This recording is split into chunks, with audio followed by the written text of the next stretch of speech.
Bonjour à tous. Ah là là, on se retrouve pour une vidéo Octopath Traveler Champions of the Continent et probablement la dernière vidéo. Alors il se passe un petit fiasco sur le jeu, je vais vous expliquer ça. Et puis je vais vous expliquer aussi pourquoi j'arrête Octopath Traveler COTC. La première raison, c'est que moi ce que je trouve d'intéressant à faire dans le jeu, c'est surtout le mode story. Là, une fois qu'on a terminé le mode story, franchement les daily c'est juste une besogne à faire. Se connecter, si à la limite c'était comme dans Another Eden où il suffit juste de se connecter, on récupère la récompense de connexion et on s'en va. Voilà, ça pourrait passer, mais là comme on est en full manuel, il n'y a pas de mode automatique, on doit avancer, traverser des maps, même s'il y a le voyage rapide, on doit quand même se déplacer dans les maps, faire les petits combats, etc. Et donc en fonction de ce qu'on veut faire en daily, hein, ça va durer, je sais pas moi, 15 minutes, 30 minutes, 1 heure. Si vous farmez les monstres élites pour les armes, ça peut durer un peu plus longtemps. Et voilà, ça me dérange un peu. C'est un petit peu le même reproche que je faisais à Zdorika, qui n'a pas de mode auto, qui est un très bon jeu aussi, Zdorika, que je peux conseiller à ceux qui aiment bien jouer au mode manuel. Mais il n'y avait pas de mode auto, voilà, pour faire les daily et les weekly surtout, voilà, parce qu'il y avait des placements à faire, des combats à faire et un classement par semaine. Et donc là, c'est un peu le même reproche. Et donc, moi, ce qui se passe sur Octopath Traveler aujourd'hui, ça me donne une excuse pour arrêter le jeu. Pourquoi? Alors, pourquoi les gens ne sont pas contents? Eh bien, parce qu'on a connaissance de ce qui s'est passé sur la version japonaise. Et donc, on peut aller voir le portail avec Adèle. Et donc, il y a pas mal de choses qui ont changé. Peut-être qu'on va aller voir sur le... On va aller voir sur le Reddit. Parce qu'il y a un post de Biralicious. Donc, merci à lui, Biralicious. Qui résume pas mal... ouais, qui résume très bien la situation, du coup. Donc au niveau des récompenses de login, etc., on a eu moins que la version Jap. Ça, à la limite, bon, c'est pas trop grave. C'est pas normal, mais c'est voilà, c'est pas trop grave. Alors par contre, ce qui a beaucoup changé, c'est les prix des rubis, mais ça, c'est augmentation de l'euro. Il y a Apple et il y a aussi Google, hein, qui a augmenté les prix. Alors je sais que dans d'autres jeux, comme Another Eden, où j'ai vu une annonce, ils ont augmenté les gemmes qu'on achète avec les packages, puisque les prix ont augmenté, ils ont augmenté le nombre de gemmes qu'on obtient avec, pour compenser justement l'augmentation de prix, pour rendre ça un peu plus juste. Je crois pas que ça ait été fait sur Octopath Traveler, mais bon, c'est quand même, voilà, ça tombe au même moment, comme il dit, bad timing. Ok. Ensuite, on a la bannière Step Up qui est payante, avec des rubis payants au lieu de rubis gratuits. Voilà, sur la version japonaise, ils n'avaient pas le premier step up à 150 rubies. Ouais, tout était à 300, il me semble. Mais par contre, c'était faisable avec des rubis gratuits. Donc là, on ne peut pas utiliser le step up sans rubis payant.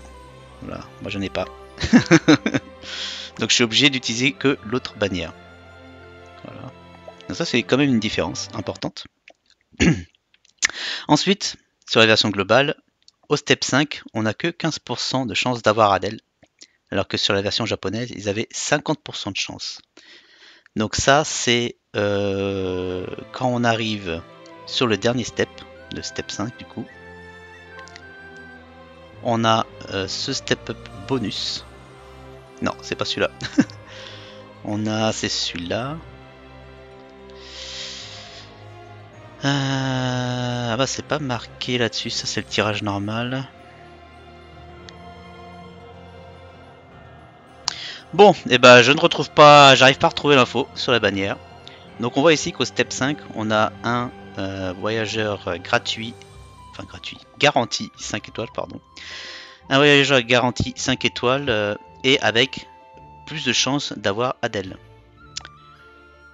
Sauf que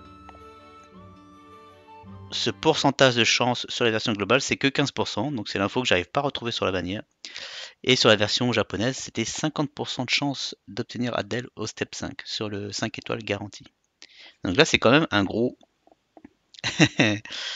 voilà. Une grosse arnaque. Donc, s'il y avait pas, si la version japonaise n'existait pas, je pense qu'il y aurait, voilà, ça aurait pas été si grave que ça. Mais là, le fait que la version japonaise existe et qu'on compare et qu'on a la plus mauvaise version des deux en version globale, voilà, c'est ça qui irrite un peu les gens. Et ça, c'est normal, hein. En plus, c'est avec des gemmes payantes, donc on a moins de chances de l'avoir au garanti avec des gemmes payantes. Alors que les Japonais avaient 50% de chances de l'avoir avec des gemmes gratuits. Voilà, c'est important. Et moi, le truc qui m'a tué, parce que je prévoyais 2 poules pour EDA, j'adore EDA, donc je voulais Spark EDA avec mes 3000 gemmes, mes 3000 rubies gratuites. Et bien là, je ne peux pas, puisque le Spark est à 200 tirages au lieu de 100 tirages. Donc pour résumer, on a 3 nouveaux persos collab, Adèle, Edea, Agnès. Chacun des persos est sur une bannière différente. Donc ça déjà, c'est super greedy. Donc on va devoir faire 3 tirages sur 3 bannières pour si quelqu'un veut les 3 persos, hein. Et le Spark au Japon était à 100 tirages. Donc il fallait 300 tirages pour garantir d'avoir les 3 personnages. Et sur la version globale, on est à 200. Donc ça veut dire qu'il faut faire 600 tirages, en parlant de gemmes gratuits, bien sûr. 600 tirages, ça fait 18 000 rubies gratuits, qu'on n'a pas encore eu dans le jeu, hein, parce que moi je suis qu'à 3000 et quelques, j'en ai peut-être dépensé la même somme, donc on est peut-être à 6 000, 7 000, 8 000 rubies gratuites, mais on n'est pas à 18 000. Voilà, ça c'est pas cool. Je pense que si ils avaient mis les 3 personnages sur la même bannière et qu'ils avaient laissé le Spark à 200 tirages, voilà, ça aurait été fair, ça aurait été juste. Mais là, vu que les 3 personnages sont 3 bannières différentes et qu'on passe, on double le nombre de tirages pour Spark, ça fait très mal. Voilà, donc toutes ces choses cumulées, voilà, ça fait mal à la communauté.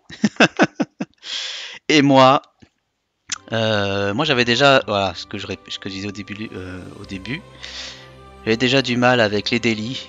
J'avais pas la motivation pour faire des trucs qui m'intéressent pas. Moi je trouve que c'est pas fun, hein. Franchement, faire les délits, se connecter, tuer toujours les mêmes boss au niveau 10 là, c'est pas intéressant, quoi.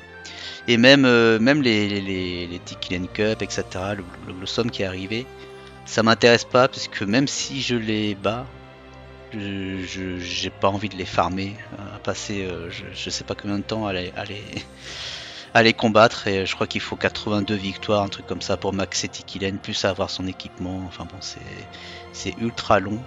Et personnellement, j'aurais préféré attendre que le power creep s'installe, qu'on ait des armes, qu'on ait des levels, des nouveaux persos super forts, et que je bâcle ça, je bâcle les combats en 1 minute, quoi. Donc 82 victoires en 1 minute, à la limite, bon, 1 heure et demie, ça va, quoi. Mais si je dois passer une demi-heure, 3/4 d'heure, 1 heure à faire le combat, 82 fois, voilà, ça fait mal. Et voilà, pour le prix, la bannière payante, voilà, ceux qui ont fait les calculs, voilà, on peut faire 2 fois la bannière payante. Ça va nous donner des fragments d'Adèle. Donc avec 100 tirages payants, on peut garantir Adèle. C'est l'équivalent de 200 tirages puisqu'il donne des fragments. Mais ça représente quand même... ça représente quoi? 3, 6, 12, 1350 rubies payantes. J'ai jamais regardé les prix là, donc je sais même pas combien ça vaut. Ah, ça donne que 1000. Donc là on a 120 € pour 1000 gemmes payantes. Et là, on a 120 € pour 1150. Ah oui, mais c'est 1000 payantes plus 550 gratuits. Donc, non. Non, je veux pas acheter. Donc, c'est dans les 240 € pour 2000. Ouais, c'est un peu moins de 300 €. 270, je dirais. 280 € pour faire les deux. Pour faire les deux bannières là. La bannière deux fois. La bannière payante. Ça fait beaucoup d'argent. Voilà, donc moi j'ai une politique en tant que, j'allais dire joueur, mais en tant que citoyen.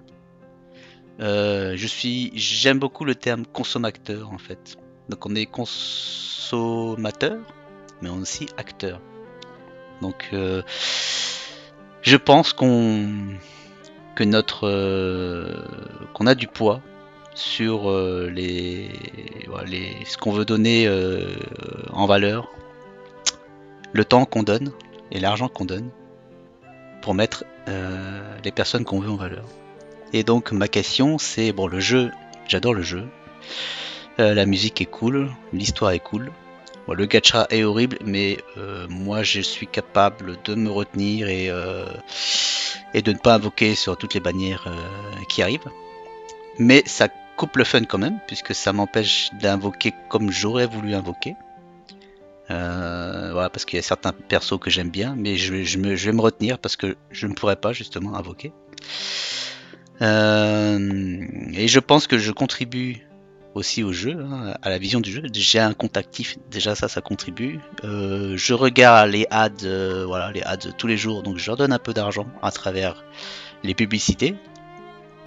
Et ma question c'est, voilà, est-ce que j'ai envie d'utiliser mon temps et de leur donner un peu d'argent pour supporter, pour supporter ces développeurs là sur la version globale avec les pratiques qu'ils sont en train de faire.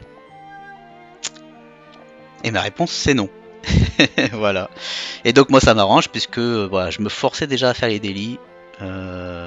Franchement, s'ils sortaient du mode histoire, etc., j'aurais joué.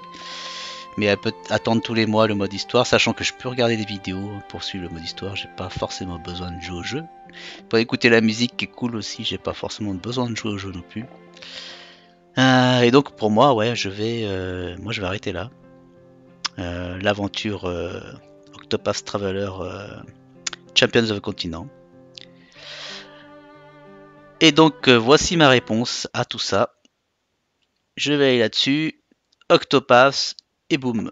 Ah, désolé, ça va peut-être tourner à l'envers pour ceux qui sont sur les vidéos. Et bye bye Champions of the Continent. Alors je vais toujours jouer. Je vais quand même continuer à jouer.